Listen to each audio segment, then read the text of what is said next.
Good morning, dear students. This is Badal Verma and welcome back to my educational YouTube channel IS Point. I hope you are very well. So today we will discuss about peasants and farmer. So let's start, student. तो जैसा कि आप लोगों ने देखा ही होगा हमारे previous video lecture में, जैसा कि हमने बात की थी कि सबसे पहले जो औद्योगिक कृषि का विकास है वो हमारे इंग्लैंड में हुआ था। तो जब इंग्लैंड में औद्योगिक कृषि का विकास हुआ तो धीरे धीरे वहाँ के जो लोग हैं, जो मज़दूर लोग थे, जो गरीब वर्ग और मध्यम वर्ग के लोग थे, उन लोगों को व्यापार और व्यवसाय मिलना जो है वो बंद हो गया, जिसके चलते वो लोग काफ़ी ज़्यादा मुश्किलों में घिर गए और काम की तलाश में वो फिर उन्होंने कुछ जो इंग्लैंड के व्यापारी थे या आप नागरिक कह लीजिए, वो आकर अमेरिका में बस गए। और अमेरिका में जैसा कि आपने देखा ही था कि बहुत सारे घने जंगल और वन थे, तो वन और घने जंगल सिकुड़ने लगे थे। क्यों? क्योंकि जो इंग्लैंड के लोग थे उन्होंने काफ़ी सारी ज़मीन को जंगलों से खेतों में तब्दील कर दिया था और उन्होंने बाड़ेबंदी लगाना शुरू कर दिया था, जैसे कि वो इंग्लैंड में करते आ रहे थे और देखते आ रहे थे। ठीक है ना। तो इस तरीके की उन्होंने वहाँ पर अपनी कृषि का विकास करना शुरू किया और कृषि का विकास करने के बाद वहाँ पर सबसे ज़्यादा जो प्रचलन में उपज थी वो अनाज की उपज थी, यानी कि सबसे ज़्यादा अनाज की, क्योंकि सबसे जो भारी संकट था लोगों के लिए वो बढ़ती जनसंख्या का था और बढ़ती जनसंख्या में सबसे अधिक जो था वो अनाज चाहिए होता था लोगों को। तो इसलिए लोगों ने अधिक से अधिक अनाजों को उपजाना शुरू किया।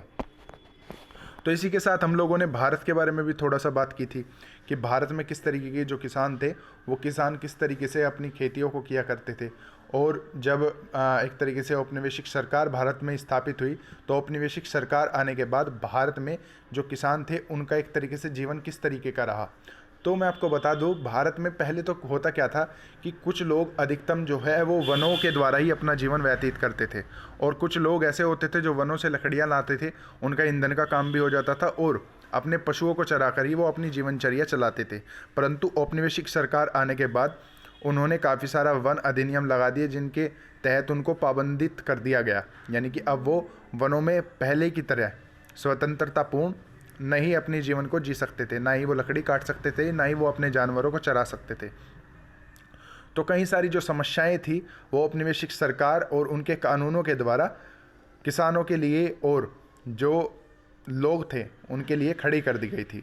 तो देखिए, जिन्होंने हमारी पहली वीडियो को नहीं देखा है तो डिस्क्रिप्शन बॉक्स में लिंक दिया गया है, आप सभी लोग जाकर हमारी पहली वीडियो को देख सकते हैं। तो आज की हम इस वीडियो में बात करने वाले हैं जो किसान थे उनको अफीम की खेती के लिए किस तरीके से बनाया गया। ठीक है।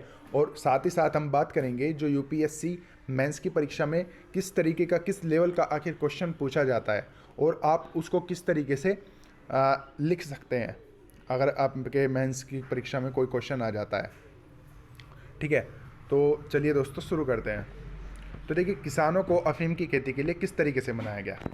तो देखिए, पहली बात, अफीम की खेती जो है एक तरीके से बहुत एक बुरी मानी जाती थी, क्योंकि एक अफीम जो था वो एक नशीला पदार्थ था और उस नशीले पदार्थ की खेती को करना एक तरीके से किसानों के लिए एक बड़ी समस्या थी। पहली समस्या तो ये क्योंकि उसकी लत जो है इंसान को पूरी तरीके से बर्बाद करती जा रही थी, क्योंकि वो चाइना में एक तरीके से बेची जाती थी। तो चाइना में जब भेजी जाती थी तो उससे चाइना के अधिकतम लोग जो है अफीम की लत में काफ़ी ज़्यादा डूब चुके थे। ठीक है। तो यानी कि चाइना में सबसे ज़्यादा इसकी डिमांड बढ़ गई थी और साथ ही साथ इसके चलते भारत में भी कुछ प्रतिशत लोग जो है अफीम की लत में आ चुके थे। और अफीम की लत की सबसे बड़ी एक वो भी थी कि जो लोग अफीम की खेती करते थे तो उनके जो खेत होते थे तो काफ़ी सारी उनको उर्वरक ज़मीन चाहिए होती थी। तो उर्वरक ज़मीन की अक्षमता को भी अफीम की खेती धीरे धीरे से ख़त्म कर रही थी। ठीक है। तो ये काफ़ी बड़ी समस्याएं जो हैं वो किसानों को भी फेस करनी होती थी। अब किसानों को सरकार ने और किस तरीके से बनाया अफीम की खेती करने के लिए। तो देखिए, तो किसानों को पहले ही एडवांस रकम दे दी जाती थी जो अफीम की खेती करते थे। तो मानकर चलिए, ये मेरे पास ज़मीन है, ये मेरे पास ज़मीन है और इस ज़मीन के लिए ये पूरा का पूरा एरिया है और इस एरिया पर सरकार ने बोला कि आप इस पर अफीम की खेती करो। तो मुझे पहले ही एडवांस रकम दे दी गई और एडवांस रकम जो है वो एजेंट देते थे और एजेंट किसके हाथ में को देते थे, जो गांव के एक तरीके से प्रधान होते थे। तो गांव के प्रधानों के बीच में को ये रकम दी जाती थी। तो यानी कि इस तरीके से पूरा एक पक्का एग्रीमेंट कर लिया जाता था कि जो किसान है वो अब इस ज़मीन पर अफीम के अलावा और कोई फसल उपजा नहीं सकता। ठीक है, तो किसान एक तरीके से इस चीज़ को लेकर भी प्रतिबंधित हो जाते थे। तो कुछ जो किसान थे वो काफ़ी ज़्यादा गरीब थे और इस चीज़ को देखते हुए उन्होंने इस रकम को वो एक तरीके से ले लेते थे। फिर किसानों के लिए सरकार ने ऋण की भी सुविधा कर दी थी। ऋण से अब उस किसानों को यानी कि फ़ायदा होने लगा था कि भाई वो अपना जो ऋण है एक तरीके से वो चुका सकते हैं और एडवांस का भी जो ऋण है वो अपना चुका सकते हैं, यानी कि अपनी ज़रूरतों को, आर्थिक ज़रूरतों को पूरा कर सकते हैं। ठीक है, तो इसी तरीके से 1780 के बाद जो गांव के मुखिया थे वो किसान को अफीम पैदा करने के लिए अग्रिम रकम पेश करने लगे और ऋण की सुविधा किसान के लिए बड़ी राहत आई। तो बड़ी राहत क्यों आई? क्योंकि ऋण की सुविधा के चलते किसान अपनी तत्कालीन ज़रूरतों को पूरा कर पाते थे, क्योंकि उससे पहले कर्ज को भी वो अदा करने की हालत में आ जाते थे। लेकिन इस ऋण की व्यवस्था के साथ एक ख़राब बात ये जुड़ी थी कि जो ऋण ये सरकार से लेते थे किसान, तो प्रधान और सरकार के वो बंधुआ हो जाते थे, यानी कि एक तरीके से वो प्रतिबंधित हो जाते थे किसी काम को करने के लिए। अगर उनको अफीम की खेती करनी ही है तो उनको अफीम की खेती करनी ही है, चाहे वो उसके एक तरीके से मंजूरी में हो या ना हो। तो इन किसानों तक यह रकम अफीम के सरकारी एजेंटों के द्वारा पहुंचाई जाती थी। तो ये एजेंट ही जो है एक तरीके से उनको रकम देते थे और फिर रकम देकर ये उसकी फसल को एक तरीके से उपजवाते थे और इनकी निगरानी में ही, एजेंटों की निगरानी में ही ये जो है फसल काटी जाती थी। और एक बार फसल बोने के बाद जो है किसान का इस पर कोई अधिकार नहीं रहता था, बस वह ज़मीन को दूसरी फसल नहीं उगा सकता था। यानी कि एक बार अगर अफीम की फसल वो उपजा लेता है और अग्रिम रकम वो किसान सरकार से ले लेता है तो फिर वो अफीम की खेती करने के लिए प्रतिबंधित हो जाता है। ठीक है, तो इसी तरीके से काफ़ी सारे जो किसान थे, कुछ प्रतिशत ही किसान ऐसे थे जो अफीम की खेती कर रहे थे। ये भी नहीं है कि आप ये चीज़ भी अपने दिमाग में याद रखना कि भारत में कुछ प्रतिशत किसान ही जो है वो अफीम की खेती कर रहे थे, ना कि सभी किसान। ठीक है, तो कुछ प्रतिशत लोगों की ये बात चल रही है। तो ये एजेंटों के भी एक तरीके से प्रतिबंधित हो जाते थे, यानी कि अग्रिम हो जाते थे। तो जहाँ तक अफीम की खेती होने वाली की बात का सवाल उठता है तो इसकी काफ़ी ज़्यादा इनको कम रकम दी जाती थी। मानकर चलिए अगर ये अपनी एक निजी अफीम की खेती करे तो उससे इनको काफ़ी ज़्यादा मुनाफा होता था, परंतु अगर वो सरकार के लिए करते थे इस चीज़ को तो सरकार इनको काफ़ी कम रकम देती थी, फिर वहीं कोलकाता में जाकर इसको बेच डालती थी। ठीक है, तो कोलकाता में जो स्थित अफीम में बेचने वाले एजेंट होते थे इनकी ठीक ठाक रकम दे देते थे। तो जो कोलकाता के एजेंट होते थे फिर इनको चीन भेजने की व्यवस्था करते थे। तो अफीम के इस क्रय और विक्रय का अंतर ही सरकार के खाते में जाता था, जिसे वो अपने राजस्व के रूप में प्राप्त करती थी। ठीक है, तो अफीम पैदा करने वालों के लिए इतना कम मूल्य दिया जाता था कि 18वीं शताब्दी तक किसानों ने इसको बढ़ाने की मांग सरकार के सामने रखी। तो और अग्रिम पेशगी लेने से भी इनकार करने लगे, क्योंकि वो एक तरीके से बंध जाते थे और उनको कोई फ़ायदा भी इतना नहीं होता था, क्योंकि महंगाई धीरे धीरे बढ़ती जा रही थी। तो महंगाई के बढ़ते किसानों ने अपने जो दाम है वो अधिक सरकार से मांगने की एक तरीके से गुहार लगानी शुरू कर दी थी। फिर बनारस के आसपास क्षेत्रों में अफीम पैदा करने वाले किसानों ने तंग आकर इसी खेती को बंद कर दिया। तो धीरे धीरे जो किसान थे वो इसके अगेंस्ट होते चले गए, क्योंकि किसान को एक तरीके से कोई भी फ़ायदा नहीं हो रहा था, वो कोई भी दूसरी खेती नहीं उपजा रहा था। ठीक है, अब जैसे मानकर चलिए भारत में एक साल के अंदर कुछ लोग ईख उगाते हैं, ईख उगाने के बाद वो गेहूँ उगाते हैं, गेहूँ उगाने के बाद वो कोई भी सब्जियां वगैरह उगाते हैं। तो यानी कि वो हर एक साल में एक अलग अलग, यानी कि 4 महीने, 2 महीने, 3 महीने इस तरीके से काफ़ी सारी फसलों को उपजाते हैं, जिनसे उनको एक भारी जो है मुनाफा होता है। परंतु सरकार की अफीम के इस खेती से जो किसान था वो एक तरीके से इतना ज़्यादा मुनाफा नहीं कमा पा रहा था। ठीक है, तो 1773 तक बंगाल के सरकार में अफीम के व्यापार पर आधिपत्य जमा लिया। तो उसके बाद व्यापार वो जो है भारी व्यक्ति जो है व्यापार नहीं कर सकता था, यानी कि इसकी जो केवल परमिशन थी वो निजी लोगों को ही थी। मानकर चलिए किसी गांव में इस व्यक्ति की ज़मीन है तो केवल यही व्यक्ति कर सकता है, दूसरे एरिया का व्यक्ति यहाँ पर इस फसल को नहीं उपजा सकता। 1820 के दशक तक अंग्रेज सरकार ने पाया कि उन क्षेत्रों के अफीम का उत्पादन घटने लगा, जबकि गैर ब्रिटिश इलाकों में अफीम की खेती खूब फूल फल रही थी। तो मध्य भारत के और राजस्थान के जैसे गैर ब्रिटिश क्षेत्र में अफीम का उत्पादन बस्तूर जारी था। तो इन क्षेत्रों में स्थानीय व्यापारी किसानों का बेहद मूल्य देते थे और 1820 के दशक में ये व्यापारी सशस्त्र दल बदल के साथ व्यापार करते थे। तो अंग्रेजों की दृष्टि में यह व्यापार अवैध था।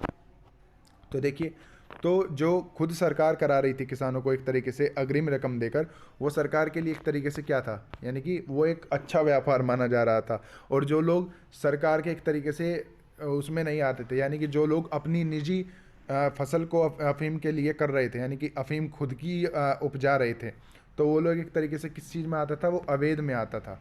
तो अवैध व्यापार में आता था, तो इस तस्करी, इसे क्या मानते थे वो, तस्करी। तो इस पर रोक लगाने जो सरकार थी, यानी कि औपनिवेशिक सरकार थी, इस पर क्या लगानी चाहती थी, उस पर रोक लगाना चाहती थी। तो सरकार अफीम पर अपना आधिपत्य बनाए रखना चाहती थी, इसलिए अपने रियासतों में तैनात अपने एजेंटों को इन व्यापारियों की अफीम जब्त करने और मसलों को नष्ट करने का आदेश दिया। किन किसानों की फसलों को नष्ट करने का आदेश दिया, जो एक तरीके से ब्रिटिश शासन के अंतर्गत नहीं आते थे। और जब तक अफीम का उत्पादन जारी रहा, तब तक ब्रिटिश सरकार, किसानों और स्थानीय व्यापारियों के बीच यह टकराव चलता रहा। लेकिन इससे हमें यह अर्थ नहीं निकालना चाहिए कि औपनिवेशिक भारत में सभी किसानों की हालत एक जैसी थी, क्योंकि किसान एक जैसे ही नहीं थे। क्योंकि पूरे भारत में देखो कितने सारे किसान होंगे, अधिकतम जो है हमारा देश कृषि पर ही टिका हुआ है। तो अधिकतम किसान जो है वो अफीम की ही खेती नहीं करते थे। कुछ लोग इसी तरीके से जो आज वर्तमान समय में भी की जाती है, कुछ लोग गन्ने की खेती करते हैं, तो कुछ लोग आज के समय में गेहूं की खेती करते हैं, तो कुछ लोग मतलब विभिन्न विभिन्न मौसमों के हिसाब से वो खेती करते हैं। ठीक है, तो औपनिवेशिक भारत में अन्य किसानों की हालत के बारे में हम जो है अलग अध्याय में पढ़ेंगे, यानी कि एक सेपरेट चैप्टर में हम डिस्कस करेंगे कि किस तरीके से जो किसान है वो अलग अलग खेती करते हैं और क्या क्या उनको एक तरीके से प्रॉब्लम्स क्रिएट होती है, किस तरीके से सरकार उन पर कार्य करती है। तो सभी एक तरीके से शासन से लेकर और निजी संपत्ति तक हम एक तरीके से इनके बारे में बात करेंगे। तो इससे हमारे पूरे चैप्टर से एक कॉन्क्लूजन क्या निकला, ये भी हम थोड़ा डिस्कस कर लेते हैं। देखिए, इस अध्याय से हमें आधुनिक काल के विश्व के विभिन्न ग्रामीण क्षेत्रों के बारे में एक तरीके से जो महत्वपूर्ण परिवर्तन आए उनके बारे में हमें पता चला। और इन बदलावों पर हमें नज़र डालते समय ये बात भी हमें ध्यान रखनी चाहिए कि जो बदलाव हैं वो एक जैसे नहीं थे, यानी कि अलग अलग जगहों पर ये बदलाव देखने को मिले। तो ग्रामीण क्षेत्र और सभी वर्गों पर इन परिवर्तनों का प्रभाव एक समान नहीं था। क्योंकि एक समान क्यों नहीं था, जब एक समान सिचुएशंस नहीं थी तो एक समान जो है वो प्रभाव भी नहीं हो सकता। तो इन बदलावों में कुछ वर्गों को लाभ हुआ और कुछ को नुकसान।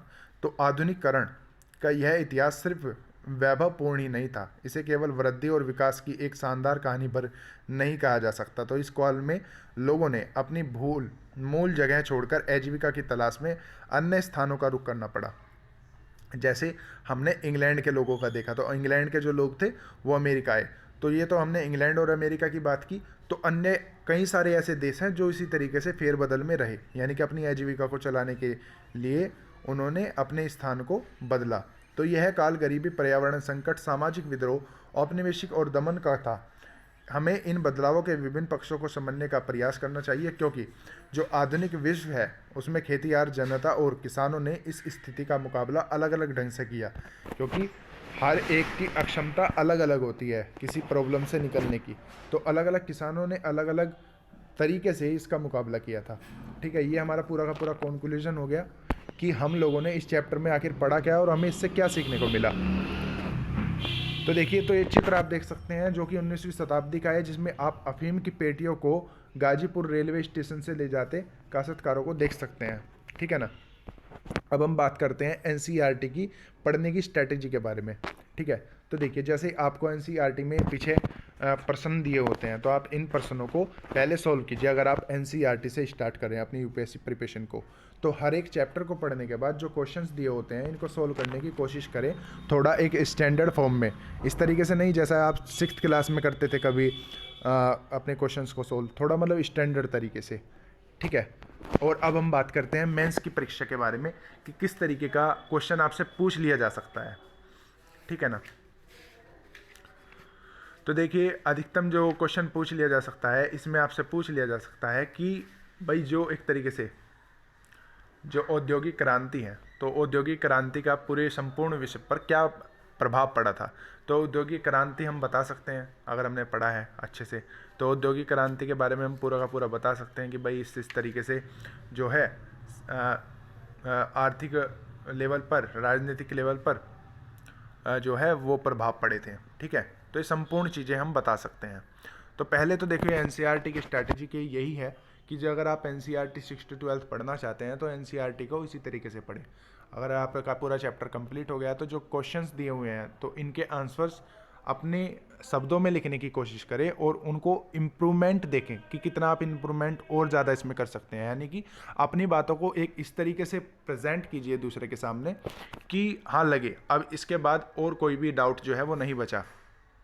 ठीक है, तो इसी के साथ आज का हमारा ये चैप्टर संपूर्ण कंप्लीट होता है। तो इसी के साथ हैव ए गुड डे। अगर आपका कोई डाउट है तो आप हमारे कमेंट बॉक्स में पूछ सकते हैं। अगर आपका UPSC प्रिपरेशन से कोई डाउट है, NCERT को लेकर कोई डाउट है, नोट्स को लेकर कोई डाउट है, द हिंदू या न्यूज़पेपर्स को लेकर कोई डाउट है, एनीवन जो भी आपका कोई भी डाउट है तो आप कमेंट बॉक्स में पूछ सकते हैं। ठीक है ना, तो इसी के साथ हैव ए गुड डे। जय हिंद।